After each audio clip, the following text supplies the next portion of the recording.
Buenas noches, licenciado. Buenas noches, aquí para bajar y para subir mi clase. Aquí estamos. Bueno, muy buenas noches a todos. Creo que a todos están listos ahí, jóvenes. Y mil disculpas por empezar un poquito tarde, como decía aquí el licenciado Axel. Vamos a empezar a trabajar ya con nuestro curso de la introducción a la economía, semana 2. Aquí pues prácticamente vamos a tocar ya el tema importante que es la microeconomía. Para esto vamos a tocar algunos temas que ustedes tienen ahí ya en su unidad de trabajo. Como pueden ver ustedes, prácticamente estamos tocando ya a puntos, digamos, a punto ya de manejar lo que es, primero lo que es la concepción de la economía, lo que es el consumidor individual, lo que es el productor, lo que es el mercado, lo que es el punto de equilibrio, y ahora ya manejando desde el punto de vista ya más, digamos, ya en materia, entraríamos a lo que es la microeconomía. Para eso, prácticamente ustedes ya pueden darse cuenta que aquí ya empezamos a entrar ya al manejo de la misma a través de la siguiente distribución de temas que vamos a ir tocando para que ustedes puedan ir viendo poco a poco. No sé si logran ver ustedes una lucecita ahí cuando la proyecto. ¿Lo logran ver ahí? Prácticamente en lo que es la demanda. Vamos a ver la demanda, la función de demanda, el efecto Veblen, la oferta empresa y el empresario, la función de producción, la producción total en el corto plazo, el punto de equilibrio y el dinero. Para eso vamos a empezar tocando lo que es el tema de lo que es la microeconomía versus la macroeconomía. Obviamente la microeconomía, que es el estudio de mercados, obviamente, y productos, factores, como hablamos, de lo que era el consumidor final, de lo que era el productor, de lo que era el mercado, que se cimienta en lo que son los productos y factores, o sea, que se centra en el comportamiento de los agentes individuales. Esto prácticamente ya es entendible cuando vemos nosotros las gráficas, que posteriormente vamos a ir viendo cómo se van, digamos, desarrollando conforme vamos a ir practicando el asunto, y obviamente vamos a ir tomando ya más criterio en lo que es un análisis microeconómico. En esta gráfica ustedes ven microeconomía versus macroeconomía. Ahí prácticamente pueden ver ustedes cómo en la macro se fija el funcionamiento de la economía en su conjunto. Si se dan cuenta en la tarea que ustedes tienen, se habla de la tarea 1, que fue hablar de las formas en que la economía se dio en el 2014. Ya ahorita les toca a ustedes en la tarea ver realmente que esos indicadores que se les están dando están como que ayudando a tener un criterio más fuerte ya de lo que es un plan de gobierno que debe tener obviamente un país para poder sacar adelante los problemas económicos que se presentan. O sea, en este caso la macro pues ya analiza los indicadores agregados. Recuerden ustedes que poníamos nuestro personaje, la colochita, que es la que usamos casi siempre en las clases presenciales, y obviamente digamos que es la consumidora, la otra colochita que la ponemos como la productora, y cómo ya se ponen de acuerdo, que es lo que se le llama el punto de equilibrio, o sea, el acuerdo entre ellos, el punto de equilibrio entre un mercado ya de bienes y factores. Hasta aquí creo que todos vamos bien. Seguimos con lo que es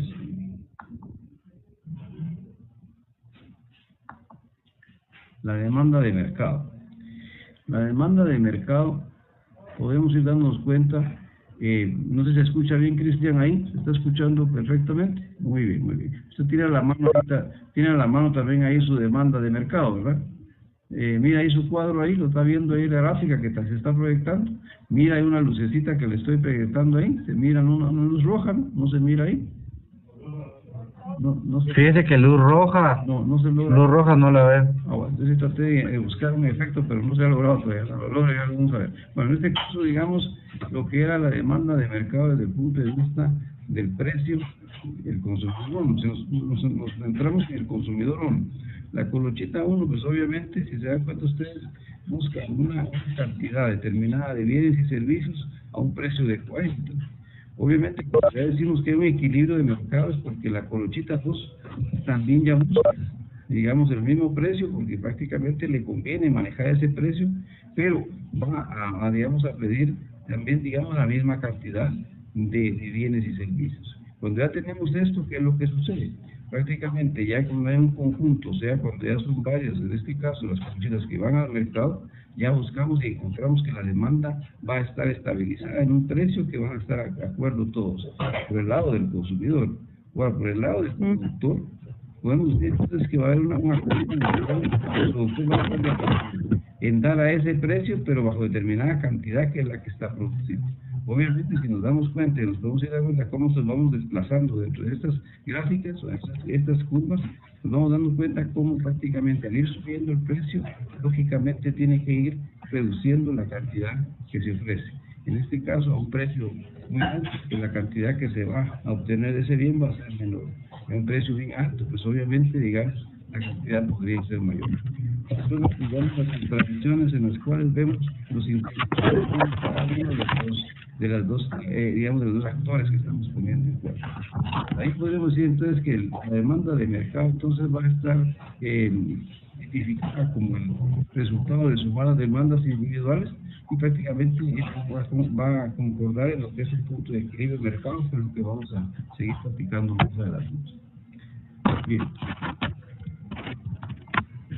Lógicamente, cuando entramos a la función de demanda, que de hecho no nos vamos a meter mucho de plano porque, digamos, obviamente esto ya es para un análisis más fuerte de un economista, pero sí lo vamos a tocar desde el punto de vista, digamos, de un nivel general de comprensión.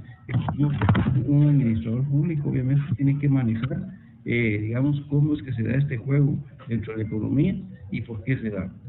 Tanto no con las fórmulas matemáticas que se plantean, pero sí es bueno que ustedes vayan conociendo como una forma global de tener ese criterio. La función de demanda, como usted ve en su cuadro, van viendo ahí, jóvenes, la demanda es una relación inversa entre el precio del bien y la cantidad demandada, lo que platicábamos anteriormente. De forma que si el precio disminuye, los consumidores están dispuestos a consumir más. Y si el precio aumenta, lógicamente están dispuestos a consumir menos. Esto aplicado, por ejemplo, en el mercado chino, se dan cuenta ustedes que uno de los éxitos de la economía china es que ellos todo lo venden barato. Al vender barato, prácticamente, si el precio se dispara hasta abajo, el consumidor está feliz y está comprando. Lo que no sabe que está pasando, por ejemplo, en su gráfica que tienen ustedes ahí, en el punto D, podríamos decir que tengamos una cantidad en la cual el productor, en este caso la colochita es colochita china, pues va a vender productos a un precio bien bajo, aunque la calidad puede ser discutible, pero ella va a lograr, digamos, convencer a la consumidora que realmente esa cantidad le va a dar a ese precio. Entonces prácticamente podemos ir viendo cómo se juega y cómo al dispararse hasta arriba también podemos hablar de economías de bienes en los cuales estamos viendo de carros de lujo, o sea, carros que son carísimos, pero que prácticamente, digamos, la cantidad que se pretende para cubrir su demanda, su satisfacción, digamos, de producción, son bajos, son pocos. Obviamente son las entre lo que es las formas de mercadotecnia que ustedes han estudiado, o sea, las formas de mercadeo que se conocen. Pero eso ya lo van a ver en su curso ustedes de mercadotecnia. Bien, entonces prácticamente aquí tendríamos, como ustedes pueden ver aquí en las gráficas, las fórmulas, ¿verdad? En las fórmulas prácticamente ven lo que es el precio del bien, el precio de otros bienes, la renta del consumidor, el gusto de los consumidores, y prácticamente como en este juego, en esta gráfica vemos cómo se tipifica todos estos grandes factores y que prácticamente reducido a lo más simple de explicación, se puede decir entonces que entre más grande es el precio, o sea, más alto es el precio, menor va a ser la cantidad que se va a adquirir de esos bienes. Bien, no sé si hay alguna duda hasta por aquí, ¿vamos bien? Bien.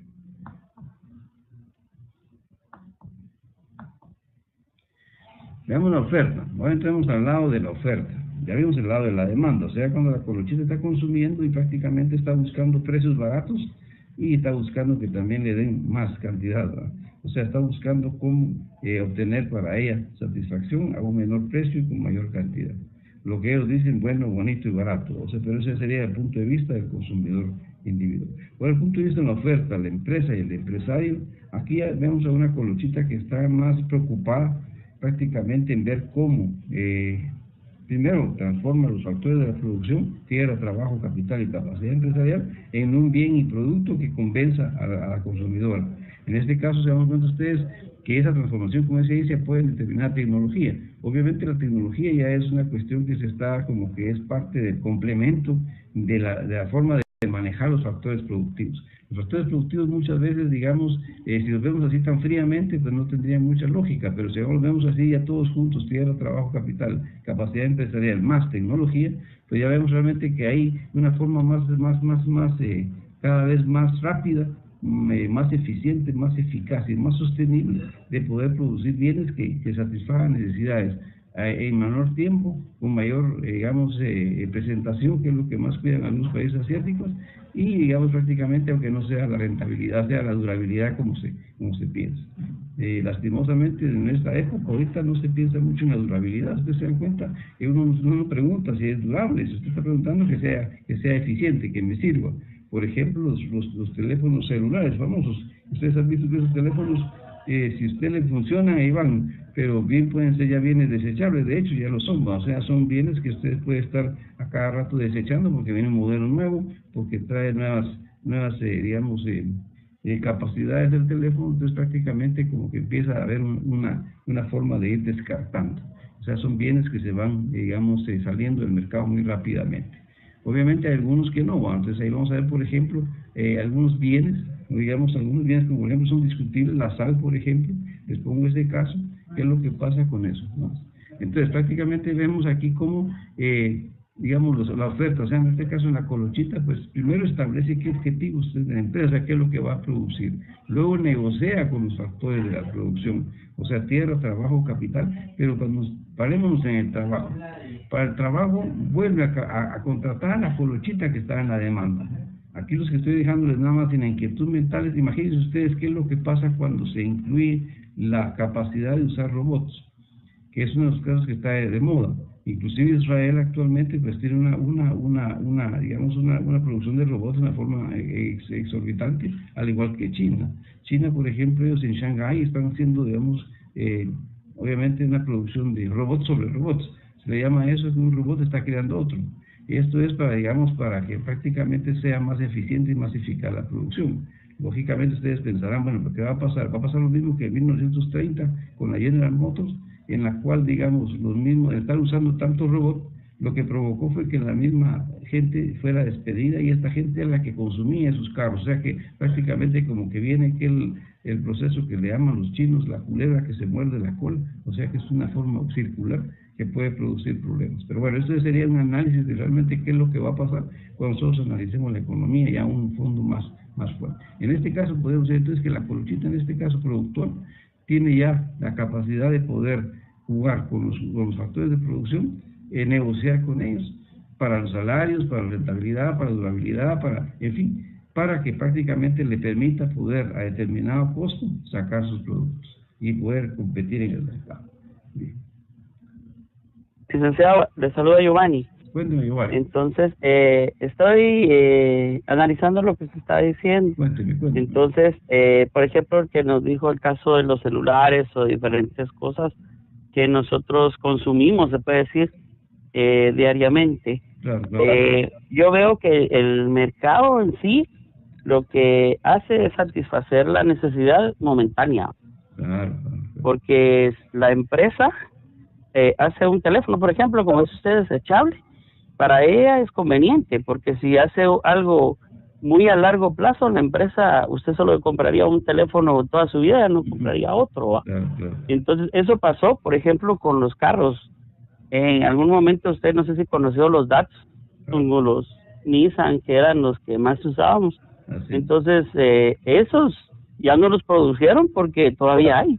Sí, ahí está. Estamos hablando que tienen más de 50 años, se puede decir, ¿va? Así es. Entonces, a eso no le convino a la empresa y por eso ya no los hizo.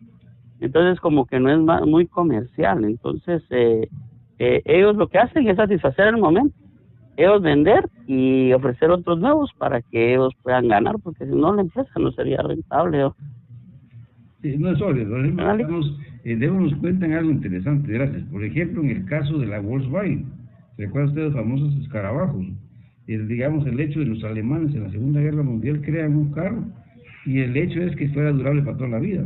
¿Por qué? Porque ellos estaban pensando más en que les sirviera la guerra y en un carro que les sirviera a todos lados. O sea, algo que no se quedara por ahí. O sea, no estaban pensando tanto como lo están pensando ahorita, como usted bien dice, en estar y usted esté consumiendo a cada rato las cosas, sino que el hecho es, digamos, no digamos, dejar de estar consumiendo, estar reciclando a cada rato, que es lo que prácticamente la economía que es la que está moviendo al mundo, ¿no? Y que es lo que, digamos, ha permitido en este país, por ejemplo, a China, convertirse en una potencia mundial. Ahí estaríamos con esa cuestión. ¿Estamos bien hasta ahí? Sigamos, jóvenes. Gracias, licenciado. A ver,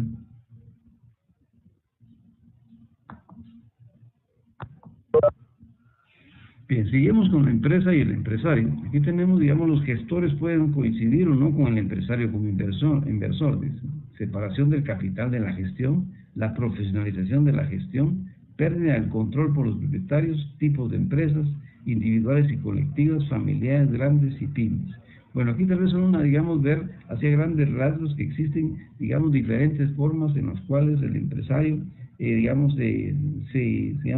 empieza a participar en el mercado, cómo se introduce en el mercado y cómo prácticamente va a tener diferentes, tipificaciones o matices de acuerdo a qué es lo que, como bien decía el compañero, qué es lo que quiere producir, para quién lo va a producir, cuándo lo va a producir y dónde lo va a producir. Prácticamente, obviamente encontramos tipos de empresas de cualquier índole, desde las empresas familiares, que muchas veces se convierten en monopolios, desde las empresas, transnacionales, que prácticamente a veces forman oligopolios, desde las empresas, por decirles algo, estatales, que prácticamente a veces forman, tipos conflictivos en la empresa, porque el Estado no tiene por qué tener, que meterse a la producción, pero de hecho en algunos países se mete. Y esto es uno de los problemas, que viene a dar con el tema 1, la unidad 1, recuerdan ustedes, que eran, los sistemas filosóficos y esos sistemas económicos, desde el socialismo, el capitalismo, el mixto y tanta cosa, que en la cual fueron a dar prácticamente con lo que estamos hablando, qué tipo de empresa va a ser una colochita metida en diferentes sociedades. Si esta colochita está metida en el capitalismo con Trump, pues prácticamente va a ser una empresa de tipo, capitalista o mixto. Si está metida con aquel Putin, pues prácticamente va a ser una empresa de tipo socialista, o sea, planificada, en la cual va a ser, casi del gobierno o, manejada por este hombre. Y obviamente tenemos también, por ejemplo, en el caso si usted va a estar en Suecia, en la cual pues ahí tenemos una forma mixta, en la cual no se sabe si es, un pseudo-socialismo o si prácticamente podría decirse que ahí está en un gallo gallina, como se dice normalmente. Caso típico, por ejemplo, China, que ellos tienen, los dos sistemas. Entonces ellos, cuando les conviene la ideología del mercado, vienen ustedes como comercian y ellos son proveedores de casi 148 países a nivel fuerte en el mundo. Mientras que por otro lado, su planificación es socialista, o sea que es una cosa así discutible, en la cual ustedes como académicos se dan cuenta que una cosa es la academia y otra cosa es ya los puros, que es muy difícil, sino que es lo mixto, lo que se van dando de acuerdo a las capacidades, de acuerdo a las individualidades, de acuerdo a las condiciones geográficas, topográficas, en este caso a las políticas o a las, estratégicas. Ese sería, a dónde se va toda la situación de las empresas. Bien, creo que todos estamos en la sintonía esta. Sigamos, jóvenes. La función de producción. Cuando hablamos hablando con la producción. Decimos que la producción, entonces, es la cantidad de factores utilizados para producir una cantidad determinada de un bien. En el corto, en el largo plazo, decimos que también hay factores fijos y variables, o sea, hablamos de productos totales, medios y marginales, porque decimos que prácticamente cuando se hace un proceso de producción, decíamos que se juegan los factores. El factor fijo, prácticamente son aquellos que ya están establecidos, y el factor variable es, por ejemplo, la mano de obra, que es tan discutible, o sea, es uno de los factores que más se puede, manejar dentro de una economía. Prácticamente por eso vemos también problemas a veces en países donde los salarios son bastante discutibles, y vemos también, todas las historias que hay de reivindicaciones salariales. ¿Por qué? Porque ahí se discute ya lo que es el aspecto del salario. El salario pues es un tema económico muy fuerte, en lo cual pues podemos ver en muchas ideologías aspectos del salario, desde el Marx, por ejemplo, en el caso de la explotación, hasta por ejemplo Keynes en el caso de la inversión, o sea, usar más la capacidad del variable, o sea, invertir más y pagar pagar a más gente, no tanto el salario en sí, sino que pagar a más gente para que se active la producción. O sea, es una forma de ver esta forma de factor variable desde el punto de vista histórico. Pero también no vamos a ampliarnos mucho, solo vamos a tocar esos temas para no ahondarnos demasiado. Y claro, es apasionante, pero nos metemos a otro mundo que lo vamos tal vez más adelante, si hubiera tiempo para que platicáramos solo de este tema. Pero es interesante saberlo y tenerlo como claro, que digamos los factores siempre tienen que estar disponibles para que la función de producción sea efectiva. Ese es el corolario de todo eso. Una función de producción no puede, es hasta acéfala si prácticamente uno de esos factores no está. Y por lo tanto, digamos, en lo que va a ser en toda su historia la producción, vamos a hablar de cómo se produce, digamos, una producción total, una producción media o marginal, cuando prácticamente, digamos, en este caso la colochita produce de acuerdo a lo que se necesita en el mercado. Cuando llega a pasarse, caemos en la producción marginal, o sea, el marginal significa uno más y ya prácticamente empieza a decaer la producción, o sea, cuando producimos mucho. En el caso, por ejemplo, que hablamos de la heladas en Brasil, del café, que se tuvo que tirar mucho café al mar, entonces prácticamente era una discutible, porque si no se está tirando el producto. Entonces, sí, ¿por qué se tira? Bueno, se tira porque si no, prácticamente es inmundo a través del mismo mercado que ellos usan. Entonces es como que esta colochita que vende en Guatemala, por ejemplo, va a venir y, digamos, le sobra la producción y la va a regalar en Guatemala. No podría hacerlo, sería ilógico, pues, porque si no, la misma gente ya no le compraría su producto. Entonces prácticamente estaría perdido. Lo que pasa a nivel mundial con muchos factores, que a veces no entendemos, parece irracional, pero desde el punto de vista de la producción es más lógico que lo que nos imaginamos nosotros. ¿Sí? ¿Alguna inquietud hasta aquí, jóvenes? ¿Todo está bien? Bueno, sigamos. Aquí tenemos una producción a corto plazo. Si nos damos cuenta, es una gráfica de cómo se da esa producción, de cómo, por ejemplo, en la zona 1, de 50 ustedes, en uno que tienen allá arribita en su gráfica, dice el producto total aumenta a un ritmo creciente al aumentar la dotación del factor. Quiere decir que obviamente, digamos, tenemos más recursos de capital, más recursos de trabajo, más recursos de infraestructura, más recursos variables, empezamos a producir. Ya en la zona 2, el producto total aumenta a un ritmo decreciente al aumentar la dotación del factor. ¿Qué es lo que sucede cuando ya tenemos demasiado factor? Prácticamente empieza como que a discutir, pero acuérdense que también está en base a qué, en base a esto, en base a la capacidad de poder, digamos, cubrir el mercado. Muchas veces, digamos, decimos, bueno, pero ¿por qué no siguen produciendo? Si tienen la capacidad de infraestructura de hacerlo, ¿por qué no lo hacen? Porque el mercado determina esa capacidad. Cuando ustedes levantan empresas demasiado grandes, en países demasiado pequeños, prácticamente son unos elefantes blancos en el Estado, pero aquí serían unos elefantes blancos en la producción, porque tenemos demasiada la capacidad de instalación, demasiada la capacidad productiva para la cantidad tan pequeña que tenemos de mercado a cubrir. Luego en la zona 3 ya se viera más digamos, prácticamente lo que estamos hablando, al decir que el producto total disminuye, al aumentar la adopción del factor, porque prácticamente ¿qué es lo que sucede? Los factores siguen produciéndose, siguen aumentando, sigue haciendo la más producción. Al hacer más producción estamos gastando más.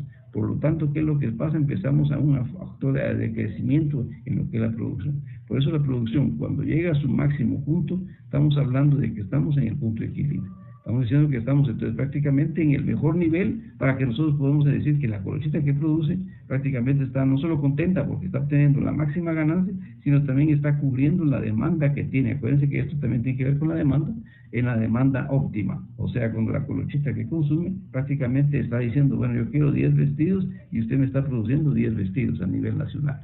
Entonces, prácticamente al decir 10-10, estamos diciendo que prácticamente estamos usando todos nuestros recursos, toda nuestra dotación, de acuerdo a lo que es esa meta. Pero cuando nos pasamos, que es lo que pasa aquí en la 3, pues empezamos nosotros a tomar una situación en la cual ya prácticamente empezamos a saturar eso. Esto se hace, veamos uno de los ejemplos que se usa mucho de estos cuando tenemos, por ejemplo, a las personas que están en el desierto. Decimos una colochita en el desierto, ¿qué es lo que va a pasar? Y le damos 10 vasos de agua. Cuando ella empieza a tomar el primer vaso, se lo toma rapidísimo, porque ella tiene una necesidad bárbara. Conforme va tomándose todos los vasos, el 10º vaso, ¿qué es lo que va a suceder? El 10º vaso ya prácticamente ya no lo quiere. ¿Por qué? Porque ya su sed ya se satisfizo, porque ya está más o menos satisfecho, y ahí lo que está haciendo nada más es tratando de tomar más por tomar. Entonces prácticamente aquí como que ya empieza a desinteresarse en eso. Por eso es lo que pasa cuando, digamos, no calculamos bien en los procesos de la producción. pero estamos, digamos, ahí estaríamos hablando ya de que nos estamos, digamos, sobredimensionando lo que es el aspecto del factor productivo, obviamente en la capacidad de nuestros funciones, porque puede ser que las tengamos, pero prácticamente el mercado no nos está respondiendo de esa forma. Se dice, por ejemplo, que en el caso, por ejemplo, Pueblo Campero entra ya al Asia. Al decir esto quiere decir que ellos están ya viendo su estudio de mercado en el cual actualmente que tienen mucha infraestructura, que tienen mucha capacidad y que el mercado se está expandiendo. Lógicamente ahí estamos diciendo que podemos llegar a más. Eso sería, digamos, los grandes monopolios. Ahora, en el caso, por ejemplo, la empresa pequeña, cuando empieza el pequeño productor, prácticamente tiene que empezar a saber que empieza a jugar en el mercado y por lo tanto su mercado va a ser pequeño, por lo tanto su producción tiene que ser de esa forma. Bien. Y llegamos a lo que llamamos como el punto de equilibrio. Traíamos en el juego aquel, digamos, ¿se acuerdan ustedes cuando decíamos? Entonces aquí ya nos juntamos con las dos colochitas.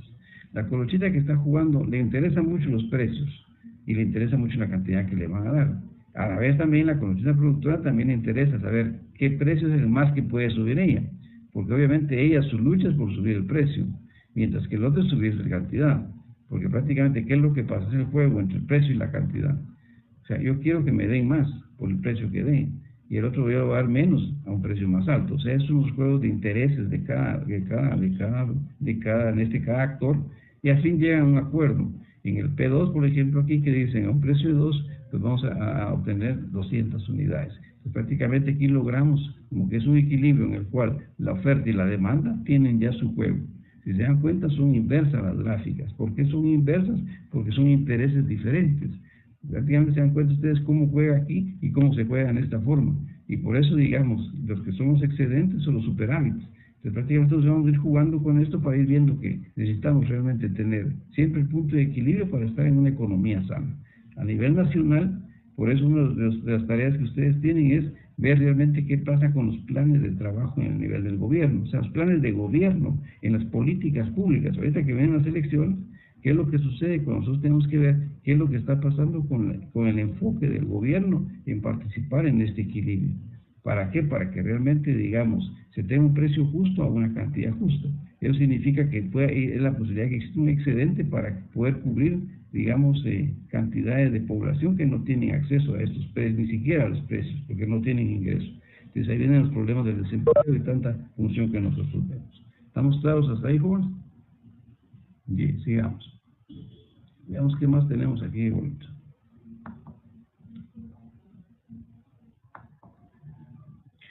Este es otro punto de equilibrio. En este caso es bonito. Aquí tenemos un ejemplo más del precio del barril del petróleo con la cantidad de miles de barriles. Si se dan cuenta ustedes lo que platicamos, por un lado ustedes dan cuenta que la cantidad de demanda de barriles de petróleo va a estar en base, como decíamos, a la función del precio. Obviamente, en este caso, a un precio de 90, podemos darnos cuenta cómo viene a 1500 la cantidad de miles de barriles que se obtienen. Entonces, ¿qué es lo que sucede? Si se dan cuenta ustedes, aquí tienen más que la explicación, lo tienen ya ustedes eso a ver, el excedente de 400,000, lo hacen aquí, de petróleo a $1,700. Y aquí está el déficit de 400,000 miles de barriles a 1,300 el precio. ¿Qué es lo que significa?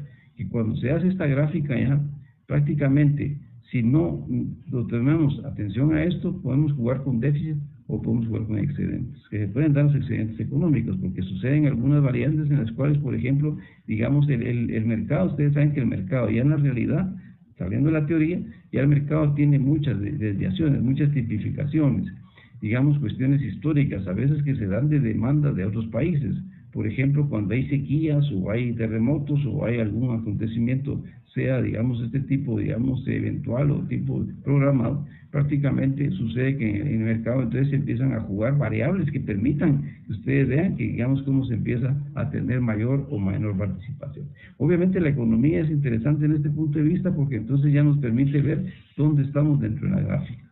Sería interesante, digamos, que las empresas, digamos, a nivel nacional, ya sacando esto, digamos, una gráfica a nivel nacional, no mundial, porque mundial es lo ideal, pero mundial es una cosa demasiado difícil. A nivel nacional, tener realmente cómo estamos nosotros los juegos dentro de las clases sociales. Nosotros en nuestras clases sociales tenemos diferentes capacidades de poder incidir en el mercado. Y eso lo vamos a ver más adelantito. Bien, ¿estamos bien hasta ahí, jóvenes? ¿Alguna duda? El dinero. Cuando entramos al dinero decimos que tal vez lo más importante, en este siglo pues es lo más importante, digamos, todos hablamos de eso, es una mercancía que es la mercancía intermediaria, y obviamente pues en este caso el origen y la historia del dinero, ustedes saben cómo se da este intermediario de valor, en el cual si podemos comercializar, por ejemplo, a través de celulares, por decirles algo, si todos nosotros en el curso ahorita nos ponemos de acuerdo que este celular tiene un precio, y que el del compañero aquí de Cristian es más moderno y que tiene otro precio, entonces ya estamos jugando con monedas. Por ejemplo, decir que te vale 100 quetzales, el de Cristian vale 200, entonces ya podemos negociar, porque él va a decir, bueno, con 200 que puedo comprar, entonces ya empiezan a verse así, o sea, imagínense que esta es la moneda. Entonces prácticamente eso les permite, a veces cómo se juega el comercio en el dinero. Obviamente a nivel mundial es una cosa interesante, porque tal vez, digamos, para los chinitos esto no va a valer mucho, imagínense cuántos producen ellos, ¿no? O sea, el teléfono que tiene moderno Cristian, en China lo tienen 50 millones de chinitos. Entonces, imagínense todas las colochitas chinitas allá con ese teléfono, no muchos le ponen coco. Mientras tanto, que él no va a dar título luce aquí porque dice, bueno, casi nadie lo tiene. Pero entonces es como que nos pasamos con la moda. Las damas, por ejemplo, dicen este vestido lo uso solo yo, pero viene más de China. Obviamente tenemos en China son 2.500 millones de chinitas. Entonces, si ya 60 millones de chinitas colochitas usan el mismo vestido, imagínense ustedes, ya capaz lo tiran de aquí, pero el problema es, digamos, cómo la exclusividad y tanta cosa se va dando en el mercado, pero de acuerdo a la cantidad que existe.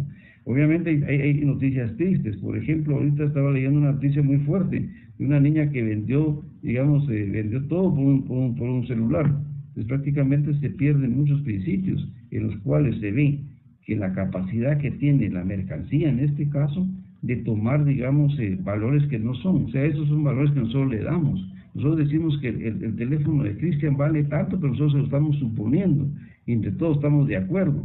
Pero ¿qué pasa si alguno dice, no, el teléfono de Cristian no vale eso? Entonces él dice, bueno, pero entonces alguien rompe el círculo. Entonces prácticamente, ¿qué es lo que sucede? La moneda no tiene aceptación. Esto explica por qué en los procesos mundiales en el dinero, nuestra moneda ni se conocen, pues. O sea, el que está allá sabe qué es, va. Entonces prácticamente, digamos, ¿por qué? Porque no es una moneda fuerte. A menos, todavía así en Centroamérica la discuten, no digamos ya a nivel de Europa, que no saben dónde queda Guatemala, mucho menos su moneda. Entonces prácticamente ustedes llegan ahí a querer galantear con sus quetzales, como que no, les dicen, bueno, ¿y eso qué es, va? Y eso sí, ¿qué significa? Pero ahorita ya no sirven los quetzales, porque antes eran bonitos, ¿verdad? De plástico, creo, de juguete. ¿Han visto ustedes que esos billetes ya parecen aquellos que se juegan en las tiendas, ¿no? Ya realmente hasta vergüenza de eso, pues. Esos billetes ya dan pena, pues. ¿Por qué? Porque ya ni bonitos son. Prácticamente ya uno se pone a pensar son de verdad o no, porque se miran todas las fichas, o sea que son parecen más de juguete que otra cosa. ¿Por qué? Porque prácticamente, ustedes saben la historia de eso, se estaban, digamos, en la cantidad de níquel metida en las fichas de 25, se estaban llevando las fichas, porque era más fácil sacarlo de ahí que sacarlo de donde se extrae. Entonces prácticamente se cambió el níquel por una cantidad, por una cosa más barata. Entonces prácticamente eso es, digamos, todavía hablando de algunos aspectos puramente del dinero material, o el dinero como intermediario. Por eso poner ese caso, digamos, que hablamos con Cristian, para ponernos de acuerdo con que su celular fuera la moneda única, y que esa vale, la que vale más. Entonces prácticamente digamos que si no tenemos lo que tiene Cristian, no podemos negociar, y eso es el dólar, eso es el euro, eso es el yen japonés, eso y en fin, tanta cosa. Esas son esas monedas que si usted no está en ese país, no puede hacer, y si no las tiene, menos. O sea, usted tiene que tener eso, porque eso es la que la sociedad le acepta. Si usted lleva otra cosa, no puede moverse. O sea, económicamente está perdido. Y es lo que se maneja muchas veces como la forma, digamos, de entender la economía. Se dice que en próximos días Gran Bretaña se sale de la UE, de la Unión Europea. Significa entonces, ¿qué va a pasar entonces con el euro?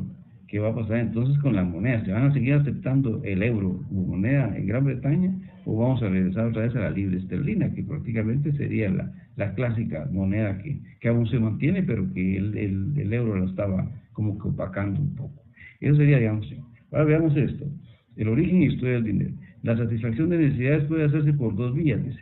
Directa, que el agente económico se provea de todas sus necesidades, e indirecta, por medio del intercambio. Esta a su vez puede realizarse de dos maneras, trueque o cambio monetario. En el caso de la indirecta, que es la que históricamente más se dio, acuérdense, cambiamos cacao, cambiamos, digamos, plumas por un montón de cosas. Ahora también cambiamos, digamos, sonrisas por plata.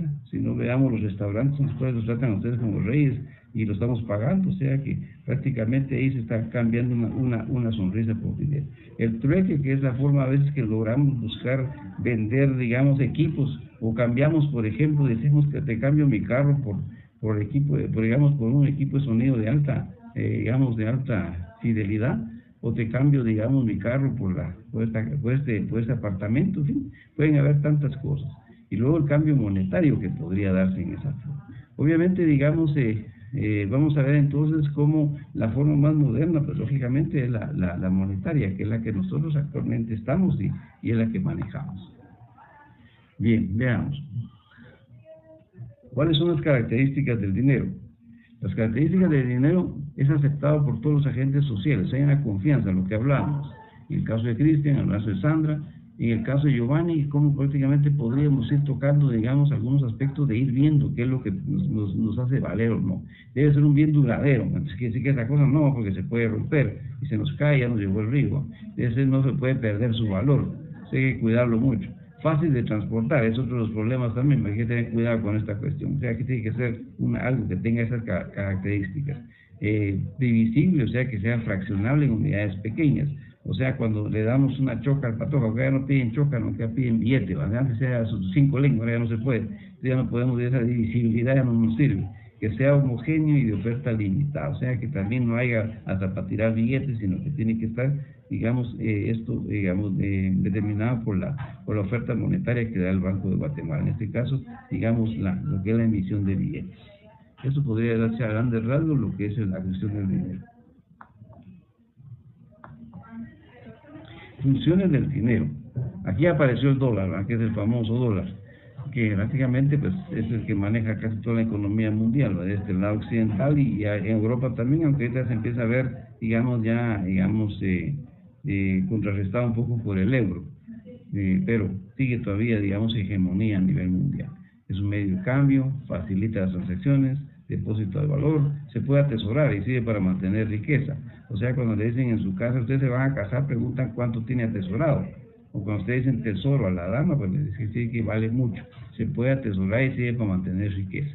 Si no tienen nada bajo el colchón, no, tienen que tener ustedes sus billetes, tienen que atesorar su plata, no, es mi tesoro, gracias que bajo el colchón está todo, entre el colchón está toda la plata. Esa es la forma de mantener, guardarlo. Mantiene su valor nominal sin que éste se vea afectado por el paso de tiempo, lo que estamos hablando. Si usted mantiene sus billetes entre las más escondiditos, lo saca el tiempo, va a salir mismo, o sea, no va a tener problema con eso. Claro, con nuestros billetes no, porque aquí si está, esos plásticos nadie los quiere. Sirve como unidad de cuenta, permite establecer un valor a otros bienes y es reconocible por la colectividad. Lo que hablábamos en este caso, eso se convertiría en lo que hablábamos con el bien que tiene Cristian, que nos vamos a tomar como valor, o sea, que lo vamos a reconocer todos. Si no, no vale. ¿Estamos bien hasta ahí, jóvenes? Lix, una pregunta. Tengo entendido que el valor del dinero es dependiendo de la cantidad que esté circulando en el país o fuera de lo que tenga el gobierno circulando, va en base a lo que tiene depositado en no sé qué lugar. ¿Eso es cierto o cómo es, Lix? Veámoslo así, Giovanni. La verdad es que el valor del dinero está establecido, digamos, primero por una característica básica, la, digamos, aceptación colectiva. Pero ahora, digamos, ¿dónde se respalda el dinero? Históricamente el dinero antes tenía su fundamento en lo que eran metales preciosos, luego se llegó al oro. El oro era, digamos, prácticamente, inclusive las deudas internacionales se pagaban con oro, aún todavía se hacen así. Pero, digamos, a raíz de las crisis en Estados Unidos, digamos, se rompe toda este patrón oro y nace el patrón PBN o PIB. Prácticamente es la producción, o sea, es el ingreso nacional, producto de la producción nacional bruta de un país, o sea, dicho en palabras más entendibles, la producción de un país la que determina la calidad, el respaldo a su moneda. Por ejemplo, digamos, si el Producto Nacional Bruto Interno de Estados Unidos, mejor de Guatemala no es ni el 0.00000 y fracción de Estados Unidos. pero ese PIB guatemalteco respalda la producción, se respalda nuestro billete.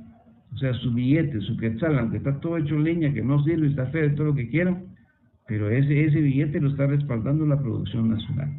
Y eso es a raíz de que, digamos, el oro que existía en ese entonces, estamos hablando de los 40, de los 30, prácticamente era tan poco comparable con toda la cantidad de billetes en circulación, cabal lo que dice Giovanni. Si nosotros nos ponemos como locos a sacar billetes, ¿qué es lo que sucede? Va a llegar un momento en que nosotros no tenemos el respaldo de esos billetes.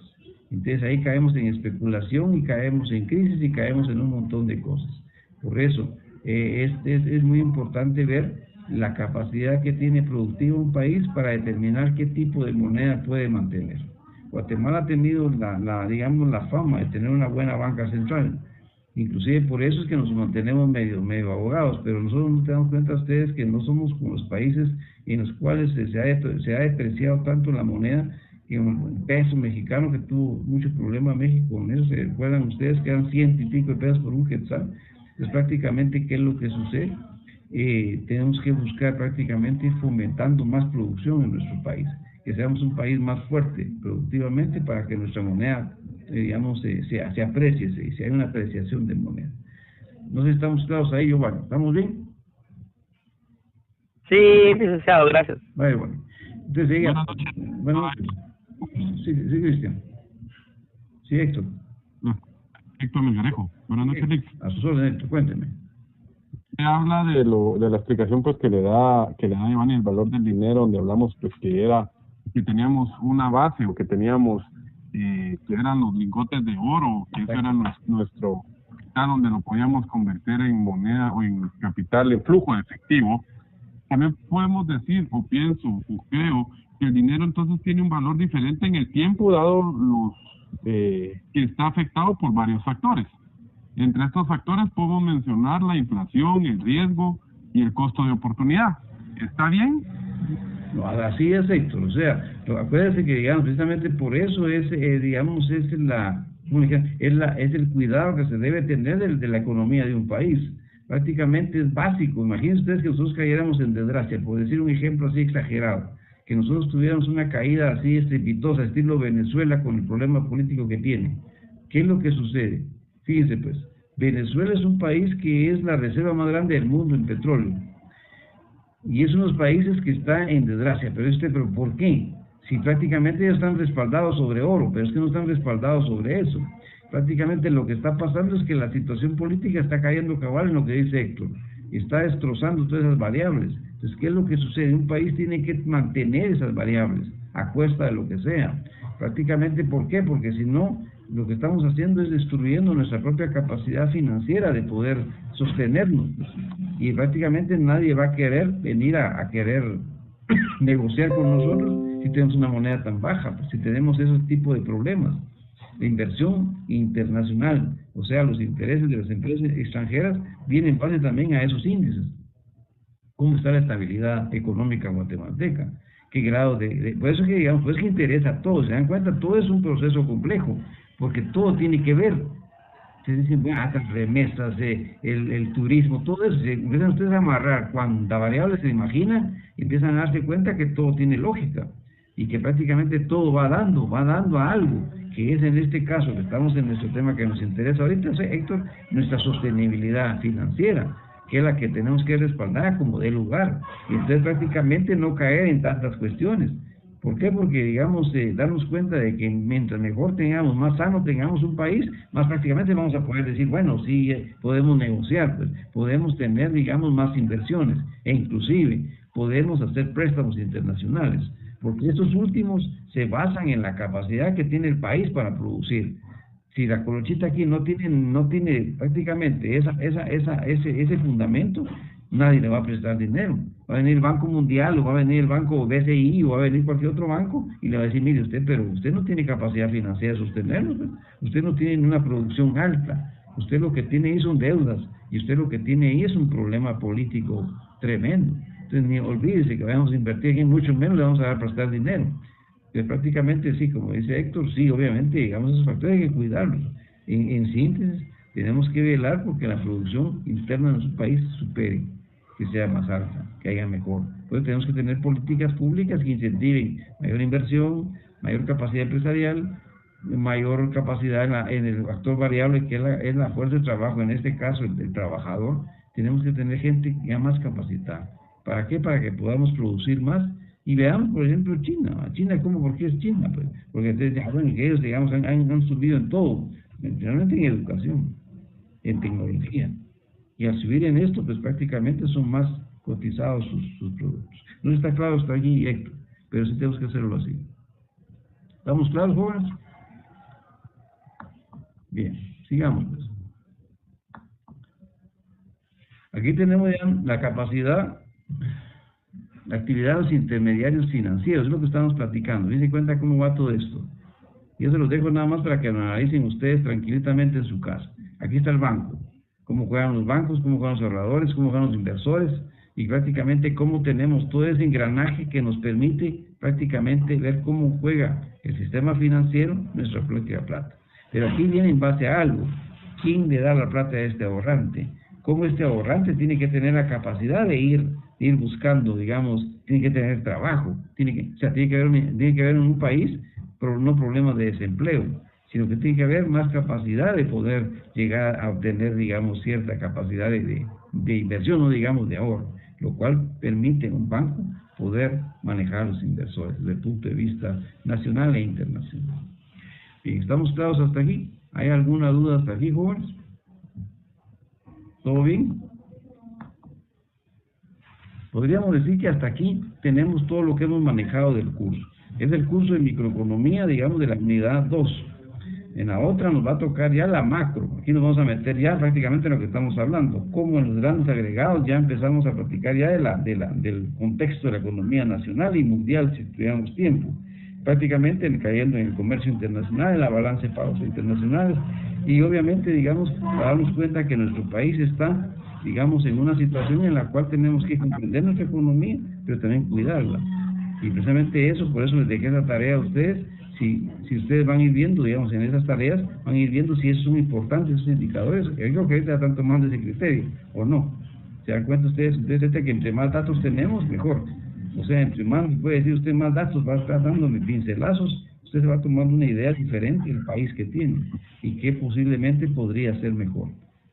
Bien, ¿no hay ninguna otra duda aquí? Vamos a ver, Héctor, ¿ya no? Giovanni, ¿listo? ¿Todos estamos bien? Buenas noches. Buenas noches. Buenas noches, le saluda Javier Méndez. Vamos a ver. ¿Me escuchan? No? Te escucho bien, cuéntame. Javier Méndez. Sí, Raúl, escucho, no tenga pena. Javier Méndez. Javier, pero si no es Raúl, es Javier, sí, Javier. Sí, Javier, perdón, sí, Javier. Buenas noches, a todos también buenas noches. Yo venía escuchando la cátedra y bueno, hay varios puntos de vista en términos economista. Lo que comentaba Giovanni en términos de que la economía actualmente responde a necesidades de momento, y claro, creo que ese es el enfoque neoliberal, creo que eso es lo que vamos a ver en el siguiente módulo. Si nos damos cuenta, yo pongo el ejemplo de los teléfonos. ¿Cómo no? Los primeros teléfonos que salieron fueron las Nokias, las famosas Nokias que todos tuvieron, y bueno, se llenó todo el mundo de teléfonos Nokia. Y después sale la marca Samsung, que es la que va evolucionando a pasos gigantados, ¿no? Claro. Y ahora ya está la S10, creo que el último modelo. La versión, ¿no? Siempre es Samsung, pero viene el contexto que es social, antropológico, no sé cuál sea el concepto, de que yo quiero estar a la altura de esa tecnología sin ver si en realidad necesito un S10 o simplemente necesito un teléfono para hacer llamadas y tomar fotografías, si fuese el caso. Por un lado, no sé si esto también es importante o es necesario en esta clase, que usted trató de referir algunos temas, como por ejemplo los aspectos filosóficos. Puede ser capitalista, socialista, comunista, capitalista, feudalista y todo lo demás. En un momento dado recibí una información que, bueno, un maestro decía que Guatemala no tiene definido esta parte, que es feudal porque hay finqueros, es capitalista, hay esclavos, o sea, no sé, o sea, es otro tema. La pregunta va en este sentido, si estos enfoques filosóficos determinan el crecimiento económico de un país o esta parte del PIB, ¿verdad? Que usted comentaba. Es una pregunta. Sí, veámoslo así. Fíjese que, sí, la verdad que sí, sí incide. Y le voy a decir por qué. Por ejemplo, si digamos, tuviéramos la mentalidad de industrializar el país, sería otra cosa. Pero si mantenemos estructuras que bien es cierto, nos dan cierto tipo de ganancia, cierto nivel, no arriesgamos. O sea, el riesgo es una cosa que se tiene que manejar en los países, pero que también tiene sus costos, pues, porque no todo es película no todo es como le dijera, todo es un paraíso, pues, sino que prácticamente siempre existe el riesgo en la economía. Que usted Yo no sé pierda, cuánto pues. si te piden uno para que ajustes. Ah, sí, pues no sé cuánto va a ser la semana. Bien, en ese caso, como le decía, nosotros tenemos que ver, digamos, si nosotros vamos a buscar, digamos, un desarrollo, tenemos que buscar también arriesgarnos a producir más o a tratar de competir, que es lo que han hecho los países cuando logran, digamos, meterse en el mercado mundial, que no es tan fácil, pero hay que intentarlo. Ahora, nosotros estamos todavía en pañales, porque aparentemente nosotros no tenemos ni la capacidad de infraestructura, ni la capacidad productiva, ni la capacidad de trabajo en sí. Pero sí estamos en la lucha. Eso creo que por lo menos tenemos que tener ese criterio de que, si bien es cierto, hay, digamos, estructuras ya dadas, pero sí hay iniciativas aún pequeñas, pero las hay. En concreto, sí incide, digamos, la forma en que el dirigente o el empresario, digamos, mantenga su posición filosófica y que realmente pues la logre adaptar a la situación actual. No es tanto qué filosofía tenga, sino que qué es lo necesario. Por eso les pongo el caso de China. China, cuando le conviene, es capitalista, y cuando no le conviene, es socialista. O sea, su posición es socialista desde el punto de vista gubernamental, pero desde el punto de vista de mercado tiene economía de mercado. 148 países en el mundo que ellos distribuyen un 98%, le dice algo, le dice que sí, realmente ellos les viene valiendo un mundo socialista cuando les conviene el mercado. Entonces, prácticamente ahí estamos hablando de que sí, tenemos que tener en cuenta que sí, el aspecto filosófico puede incidir, pero va a ser más determinante en estos tiempos, no tanto eso, sino la capacidad que se tenga para producir. Eso va a ser. No sé si tienen alguna duda más. Si no, lo dejamos hasta aquí, pero no sé si tienen alguna duda, estoy a sus órdenes. Cristian, ¿estamos bien? ¿Todo bien, Cristian? No se oye mucho. No se está oyendo mucho. Vamos a ver. Permítame, pues. Vamos a ver aquí cómo le hacemos. ¿Ahora sí se oye ahí? ¿No? Bueno, ¿no se oye ahí, joven?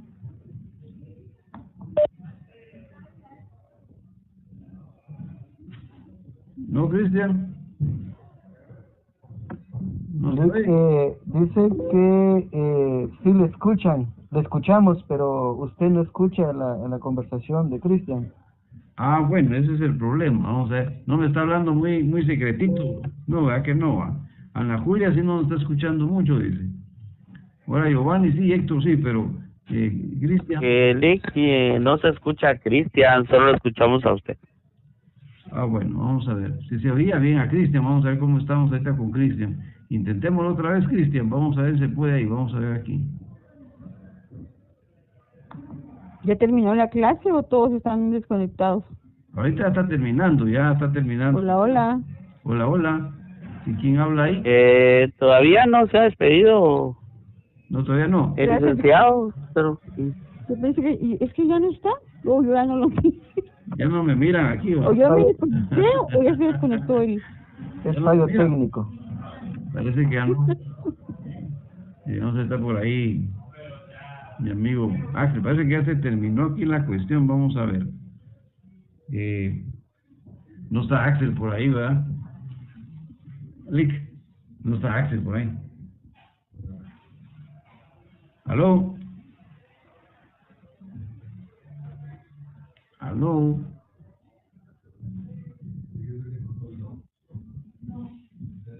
Dice que se cortó. Y no sé si ya terminó, porque algunos dijeron, mire, no se oye nada, entonces dijeron, mejor voy a ver, voy a preguntarle, porque sí. Pero ya no se ocurrió. Fallo técnico, decía. ¿Aló? No sé, ¿se fue aquí? Ahí le escucho, Lick, y lo veo, no sé si los demás lo ven. Bueno, Sí, ahí estamos. aquí lo voy a... Se lo veo. Cristian Luna, mi consulta es cómo se hace el sistema bancario para saber el punto de equilibrio para crear dinero. Bueno, aquí lo estoy escuchando, Cristian. No sé si usted me escucha ahí. Creo que ya no. Ah, bueno. Entonces, prácticamente, sí, el sistema financiero prácticamente tiene que ver, digamos, la capacidad que tienen los inversores a nivel nacional.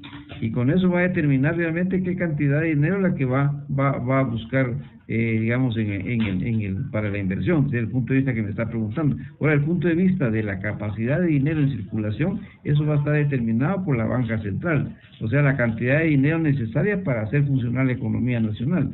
Esto va a ser, digamos, en base a la producción nacional y en base a la capacidad que tenga todo de inversión.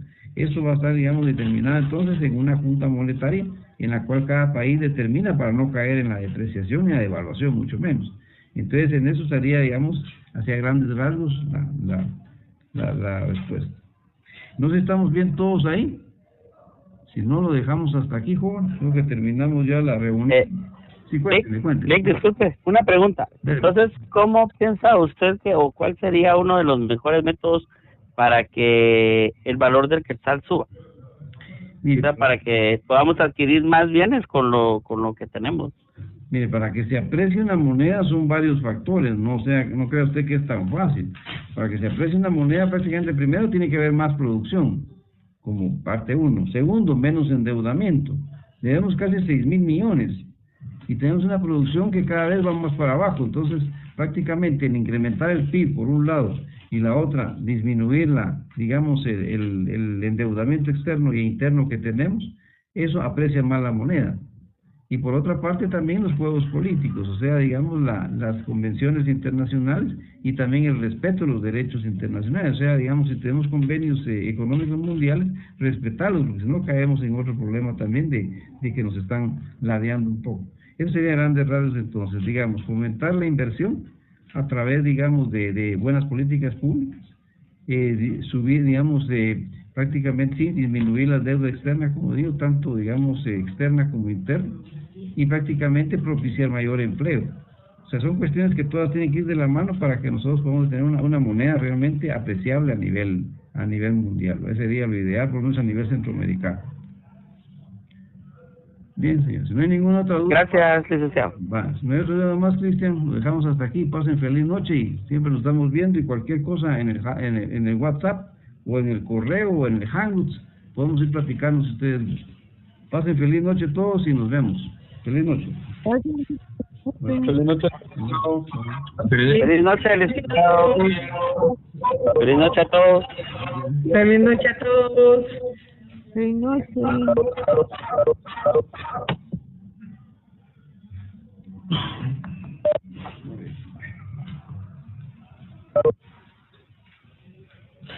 Ahorita voy por afuera dando. Perdón, que ahorita voy por acá.